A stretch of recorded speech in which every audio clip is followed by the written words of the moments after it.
Because one thing that people forget is that when you've got power to do something, there's responsibility and accountability that comes with it.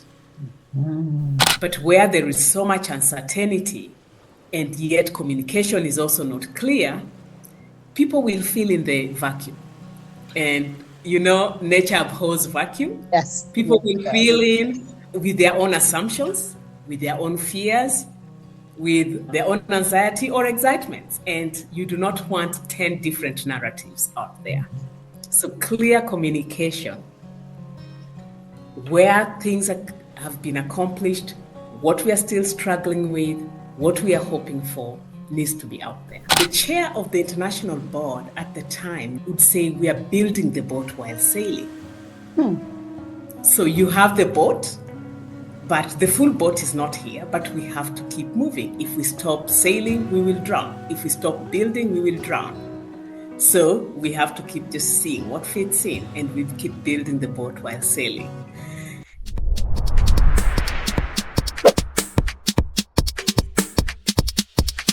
Hello, everyone, and welcome to yet another episode of Chatting with the Experts TV show, where I speak with amazing women from Africa, from the Caribbean, and in the diaspora. These women are professionals, and they are also successful businesswomen, entrepreneurial women, and they share with me a mission, which is to educate, to empower, and inspire women globally. I do this weekly, and today's no exception. Today, our topic is leading into uncharted territory. And my guest, who will be coming on shortly, says that leading into uncertain territory requires courage, adaptability, and vision. In an environment defined by uncertainty and complexity, leadership is not about having all the answers, but it's about navigating with vision, fostering trust, and resilience.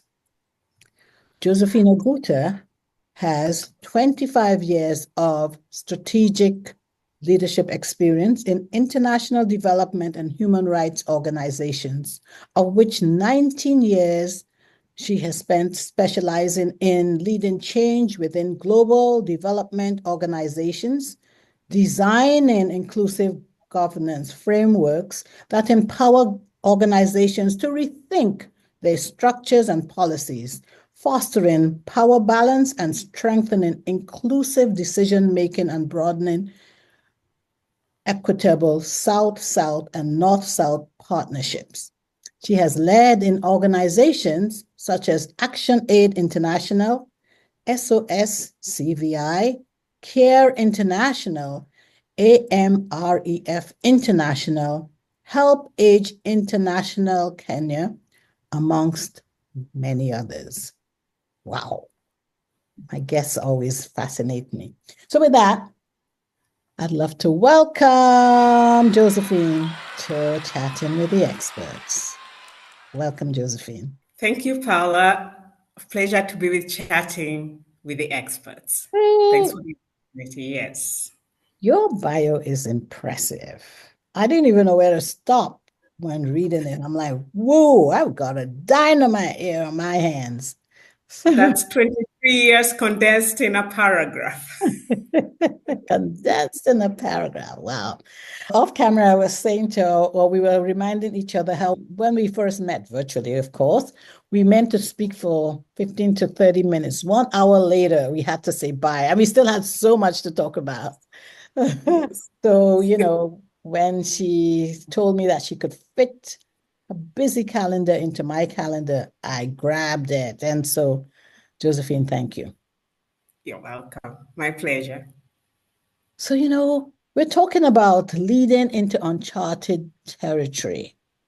In other words, providing clear direction in uncertainty. Help us expand on that for us, please.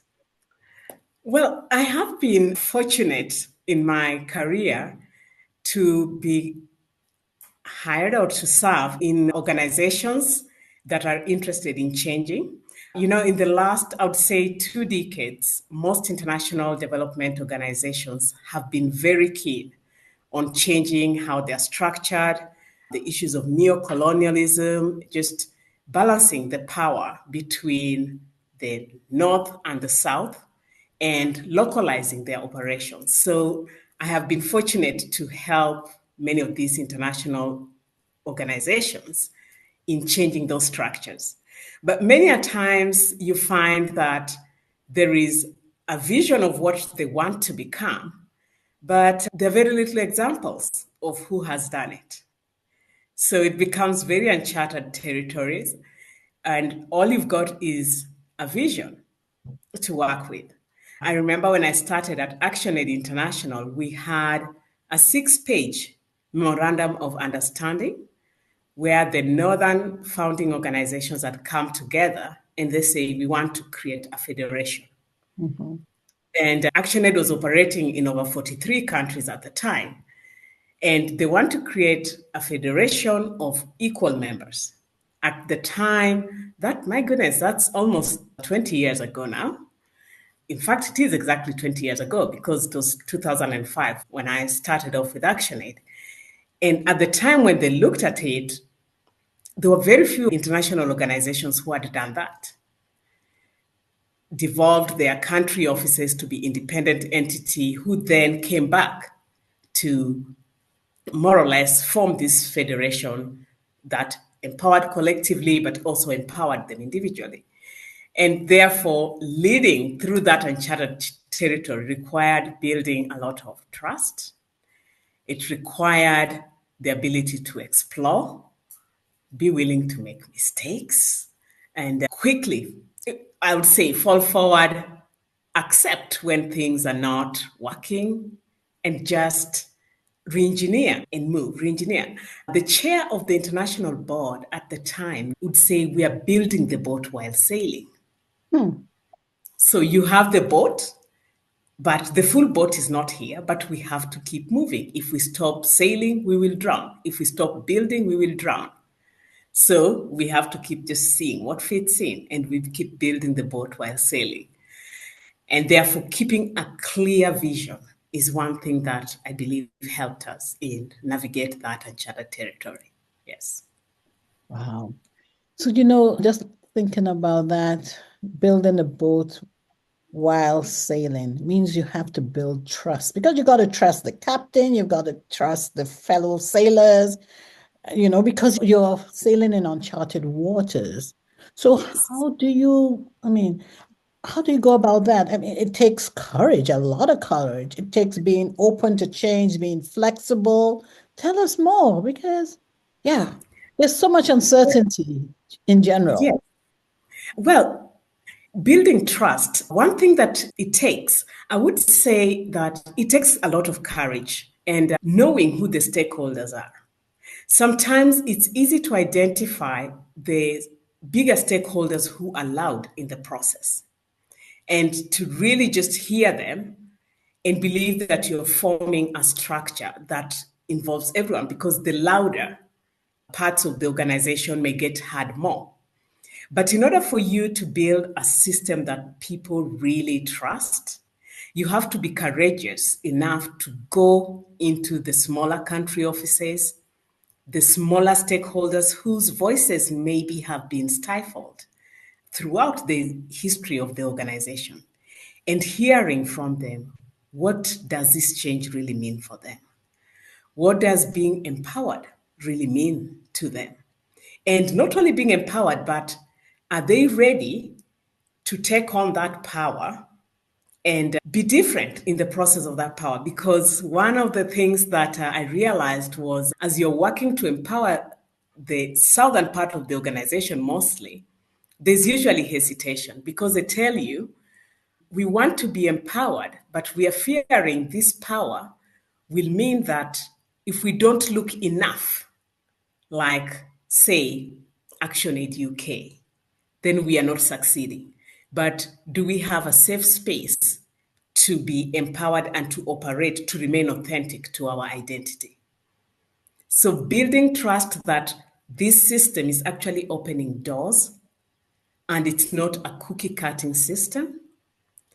It is authentic, and there is legitimacy behind it is really important as you speak and you're moving forward with change.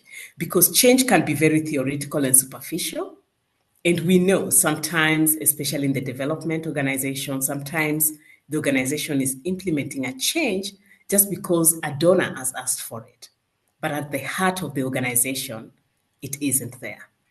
And if you're working in many international organizations that have experienced several changes that are not authentic, then there's usually a lot of hesitation. So you have to first peel off that layer of mistrust and then communicate that vision and prove to them that this is authentic and they can actually own it. So, yes, building that ownership, trust, and ensuring that their voices are heard has been really important. Yes. Wow, ensuring that their voices are really heard, and it's not being influenced, as you said, by a donor's voice or a donor's want. Because Yes. sometimes what the donor wants is not what the people need, what the organization is even structured to undertake. Yes. Hmm. Yeah, and with localization, actually, you find that sometimes donor needs have to be matched with the local needs. And if that's not matching, then it's impossible to have an authentic change. And even those who are embracing the change cannot trust the system. They may do it, but there's no trust. I love that you stress that the donor needs have to match the localized needs. So how do you, you're dealing with human beings, how do you work around that? Especially as it's international, you work in a lot of international spaces. Yes. How do Yes. you deal with that? Well, because you're moving into a space where you're asking organization to share power, Mhm. and power is a very delicate matter. Yes.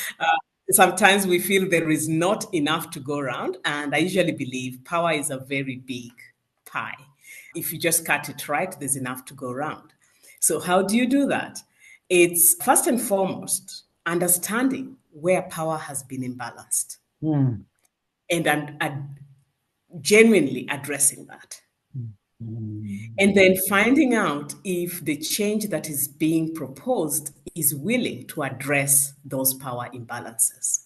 Mm. Unless those power imbalances can be addressed, the change cannot be authentic. At the same time, those who are pushing or are willing to be empowered and I would say to share the power also need to be accepting of the responsibility that comes with that.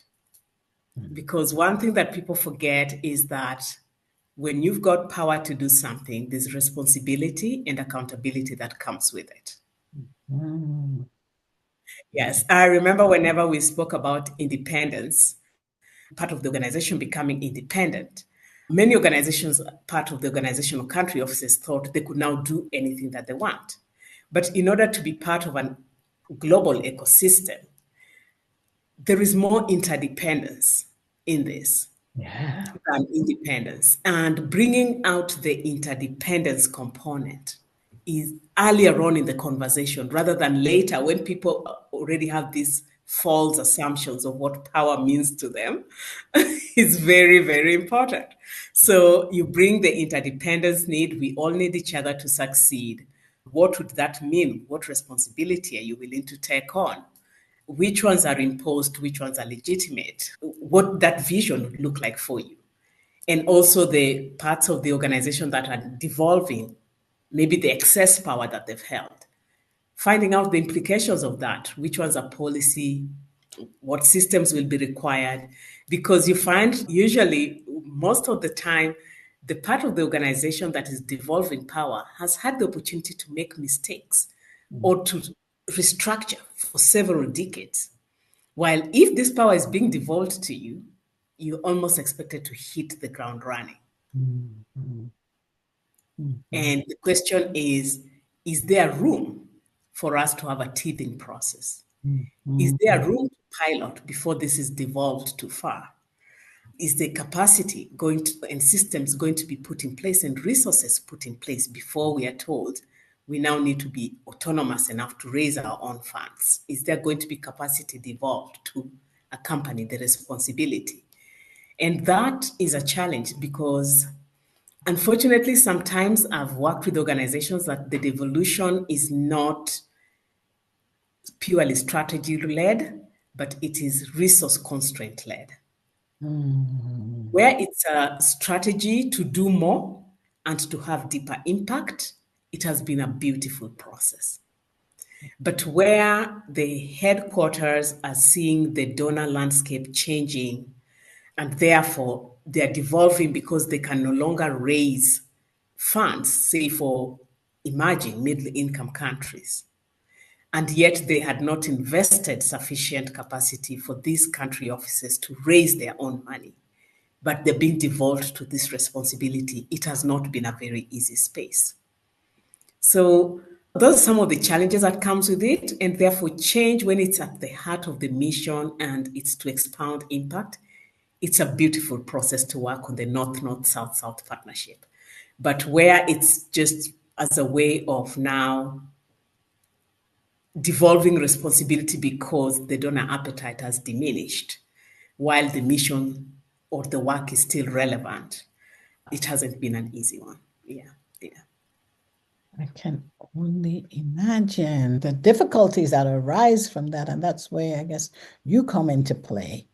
Yes. But I believe it must take a lot of clear communication on both sides, of letting people know, okay, like you said initially, that donor needs need to match the local need. But then when you also mentioned that, when resources are, restricted, then, then that balance is not there, If the Yes. donors aren't there, you still have the mission to be, achieved.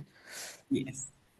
So now, is that clear communication brought on? Is that encouraged at the onset? Like, okay, putting out all the possibilities that can happen and say, so if this happens, then how do you intend to, work XYZ? Oh, yes, clear communication, because as you can imagine, it's a very uncertain space. Yes, nobody knows.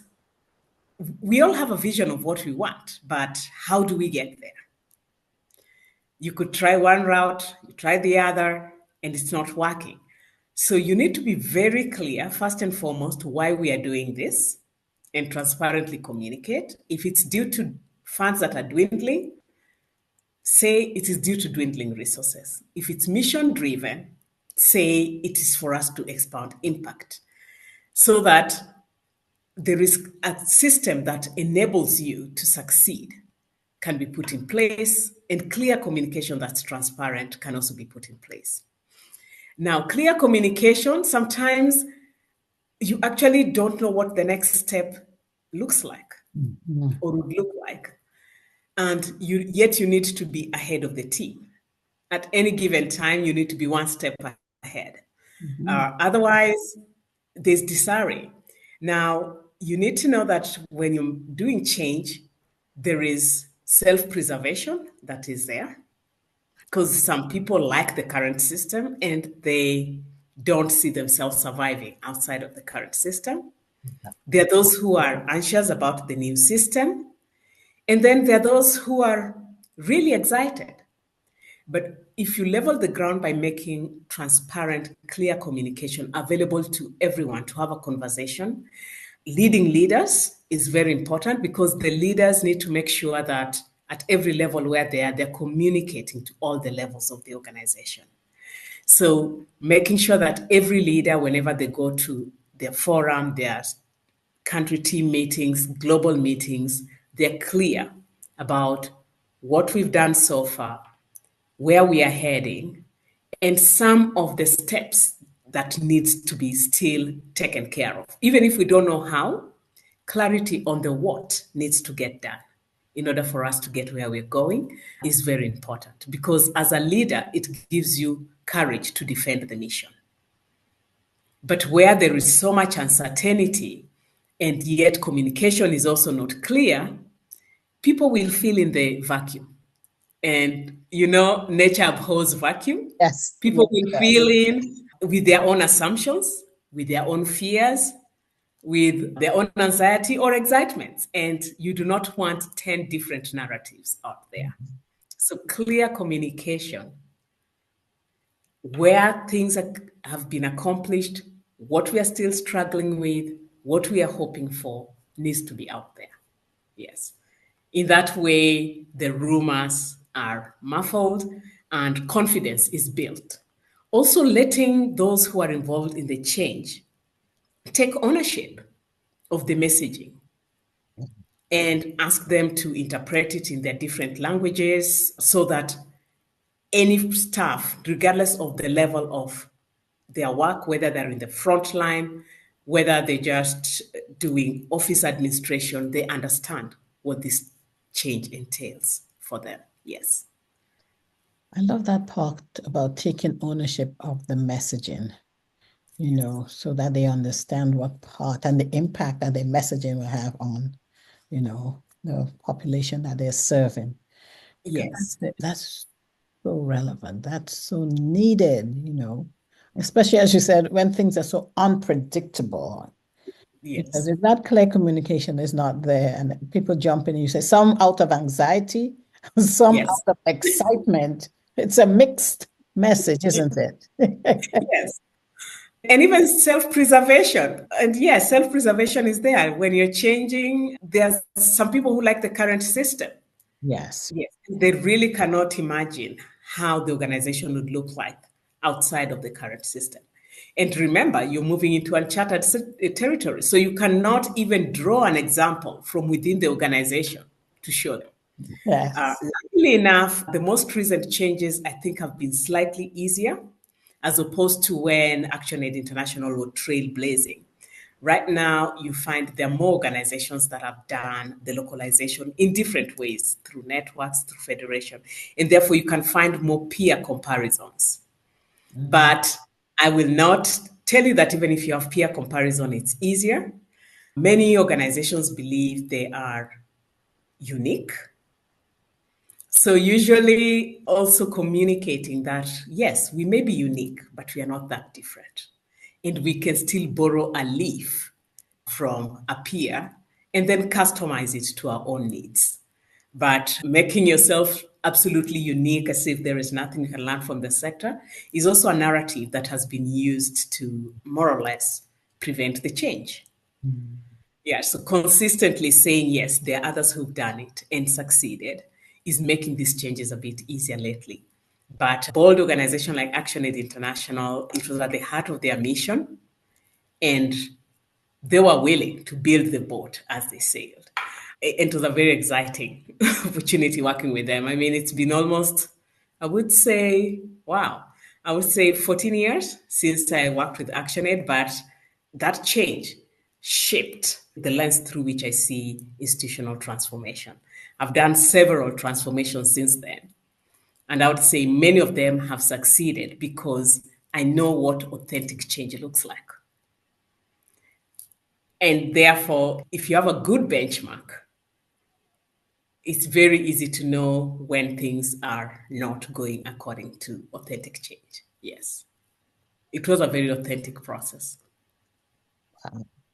So was that one, I'm curious about the ActionAid International because I know being Yes. international, there's so much in the world. I mean, we had the Miramar earthquake, we've got, Ukraine war, we have so much going on.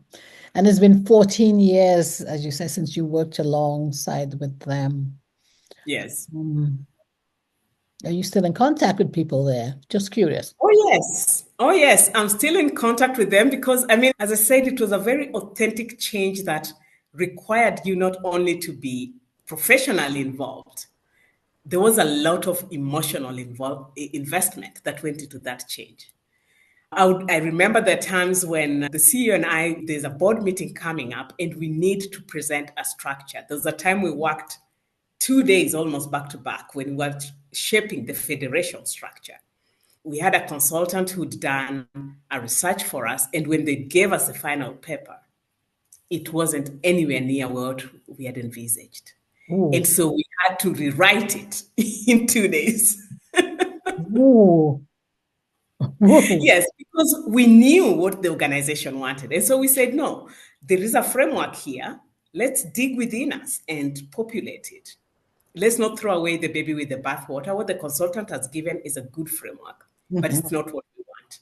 And we were able to populate it. And actually, that is a federal structure that is currently driving ActionAid.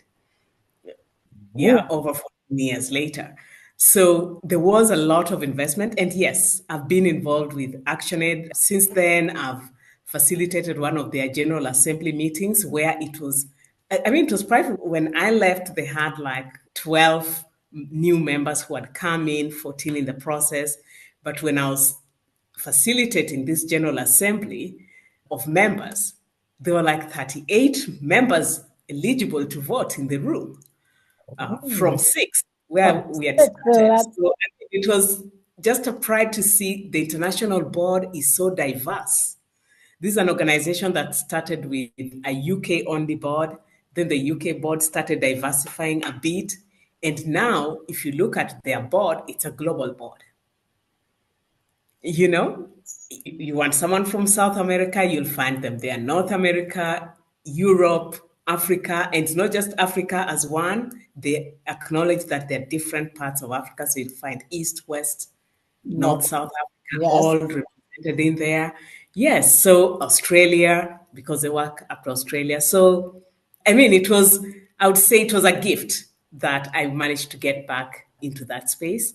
I've worked closely with some of their national boards just because the moment you're empowered to have a local board, your board also needs to understand how to govern locally, being local and global at the same time. So you have almost dual citizenship. So I've worked with some of their country offices in defining that space and ensuring that their local boards are strong enough. I would say that the other organization that I worked with that impressed me was World Vision International. World Vision. Yeah. World Vision International has a very interesting system in that their change was not externally driven at all. Hmm. It was internal. They looked at themselves as a Christian international organization, and they said, we are all part of one body, and every part of the body has its purpose. And therefore, the hand cannot do what the foot does, the eyes cannot do what the hands do.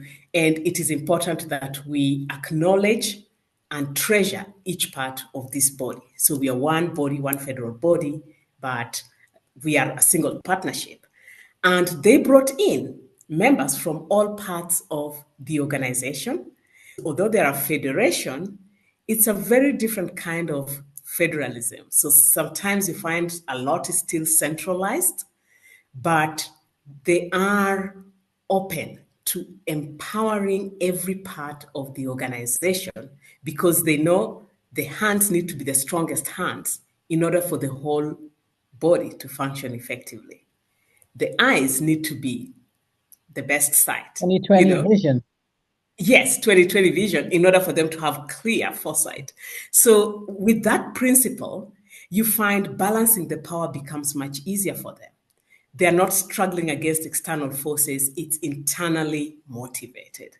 So, it's unique. They're rarely used as a benchmark, but you find because it's internally motivated, they actually have a very healthy federation.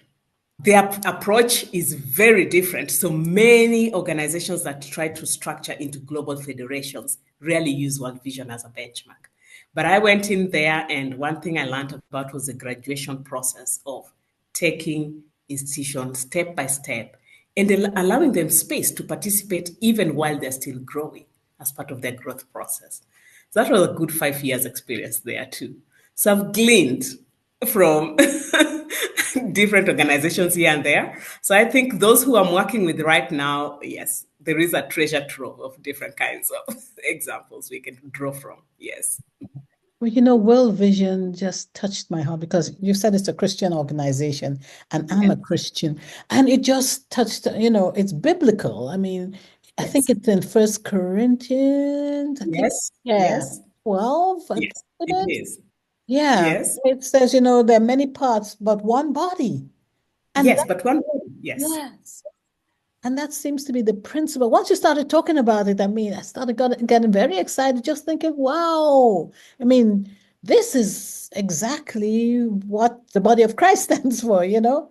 Yes. The hand Yes. cannot do what the foot is doing, but you need the Yes. strong hands, as you said, to lift up what needs The to be whole. carried. You Yeah. need the 2020 vision so that we can have foresight. Whoa. And if you look at it in reality, then the federal principles that govern that body are very authentic in Mhm. and of themselves. Yes, yes, yes. So the systems around that usually does it make that part of the body strong enough to Mm. handle or to do the best that it's supposed to do?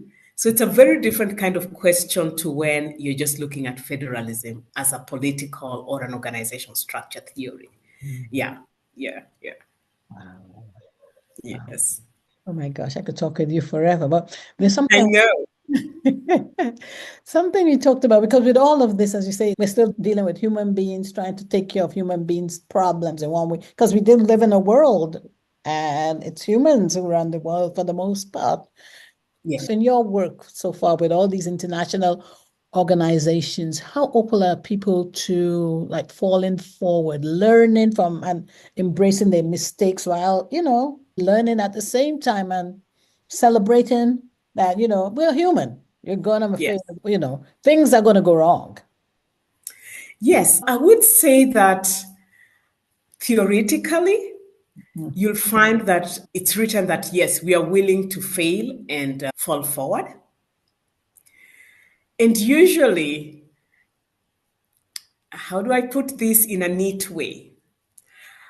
You find that there is more, I'd say, more grace accorded to other parts of the organization than to others.